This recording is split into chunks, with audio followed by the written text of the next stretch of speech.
नमस्कार, मैं हूं आपके साथ कांची बंसल और इंडिया न्यूज़ के डिजिटल प्लेटफॉर्म पर आप सभी का स्वागत है।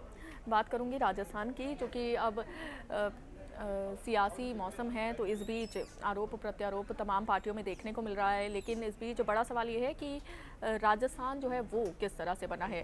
जो 22 रियासतों से मिलकर राजस्थान बना था, जिसमें 8 साल 7 महीने और 14 दिन लग गए थे। तो किस तरह से राजस्थान का निर्माण हुआ था, ये कहानी बेहद दिलचस्प है। इसको मैं आपको अच्छे से बताती हूँ। दरअसल जब देश आज़ाद हुआ था तो अजमेर मेवाड़ सीधे अंग्रेज़ों के अधीन था, तो वो भारत का हिस्सा बन गया था। लेकिन बाकी राजघराने असमंजस में थी।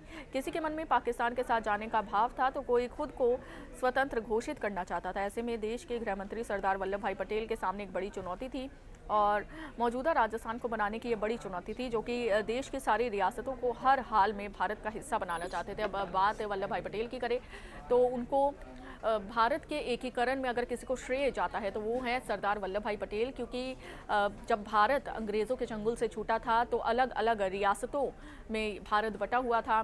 फिर चाहे वो जूनागढ़ की बात हो, जम्मू कश्मीर की बात हो, या फिर गुजरात की बात हो, मतलब जूनागढ़ और निज़ाम जो है हैदराबाद की बात हो, तो ये जो तमाम थे वो वहाँ के राजा जो थे वो कहते थे कि हमें अपना अलग देश चाहिए। यानी कि अगर मान लीजिए हैदराबाद की बात है, तो हैदराबाद का जो राजा था वो कहता था कि मुझे हैदराबाद एक अलग देश चाहिए, मुझे इसे भारत में भी विलय नहीं करवाना है और पाकिस्तान में भी विलय नहीं करवाना है। और तमाम ऐसी रियासतें थी जो अपना अलग अलग देश चाहती थी।